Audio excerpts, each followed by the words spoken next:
नमस्कार, दिनेश सिंह ज्ञानमा हजुरहरूलाई हार्दिक स्वागत छ। आजको टपिक रहेको छ तपाईँ हामीले शेयर बेचिसकेपछि कसरी सजिलै तरिकाले मेरो शेयरबाट ब्रोकर ट्रान्सफर अर्थात् इडिआइएस गर्न सकिन्छ भनेर भिडियो मार्फत देखाउन गइरहेको छु।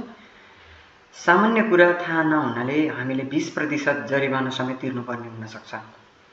त्यसकारणले यसको समाधानको उपाय म तपाईहरुलाई क्रमबद्ध तरिकाले गरेर देखाउने छु। हजुरहरूले भिडियो हेरेर सिक्न सक्नुहुन्छ। सो त्यसको लागि फर्स्टमा क्रोम ब्राउजर तपाईले लगइन गर्नुहोस्। मैले चाहिँ अगाडि नै लगइन गरेर राखेको छु।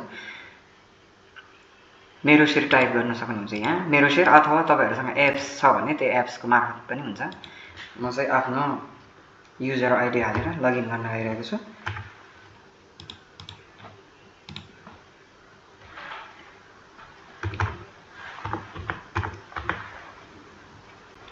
सो आफ्नो लगइन गर्नुहोस् अनि त्यसपछि यता बायाँपट्टि तपाईको यो ड्याशबोर्डदेखि तल सर्दै ल्याउनुहोस् अनि यहाँ थर्डमा यहाँ लास्टमा छ तपाईको माई पर्चेज सोर्स भन्ने छ यहाँ।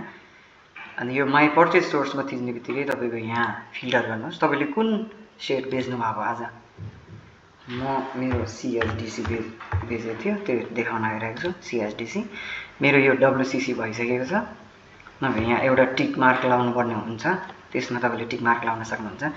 सो सेकेन्डमा माई होल्डिङ भन्ने हुन्छ। यसरी थिच्ने आफ्नो स्टकको नाम सर्च गर्ने अनि त्यसपछि यो बक्समा तपाईले क्लिक गर्न सक्नुहुन्छ अनि प्रोसिड। अगाडिको मेरो त्यो डब्ल्यूसीसी गरिसकेको भएर यस्तो नदेखाएको ठ्याक्क अगाडिको पनि तपाईको यस्तो नै देखाउँछ। अनि यसरी अपडेट गरिदिनुस्। अब मेरो माई होल्डिङ भइसक्यो।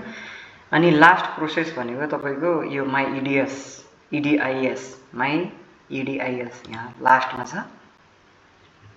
अनि यस्तो ड्याशबोर्ड खोल्छ अनि ट्रान्सफर रिपोर्ट भन्ने आउँछ। यो थर्डमा यो सेकेन्डमा तपाईको ट्रान्सफर शेयर भन्ने आउँछ। अनि यहाँ भ्यू डिटेल्समा यो भ्यू डिटेल भन्नेमा क्लिक गर्नुहोस्। अनि अघि जस्तै बक्समा यसरी टिक गर्नुहोस्। अनि यो बक्समा टिक गर्नुहोस् अनि त्यसपछि कन्फर्म गर्नुहोस्। यति गर्नेबित्तिकै तपाईको success requested for transfer share भनेर यसरी हरियो देखाउँछ। यति गरेपछि तपाईको शेयर ट्रान्सफर भइसक्यो। तपाईहरुलाई मेरो भिडियो मन परेमा शेयर सब्स्क्राइब र कमेन्ट गरिदिनुहोस्। केही भिडियोमा त्यस्तो समस्या आयो भने तपाईहरुले कमेन्ट गर्न सक्नुहुन्छ। हस्त धन्यवाद।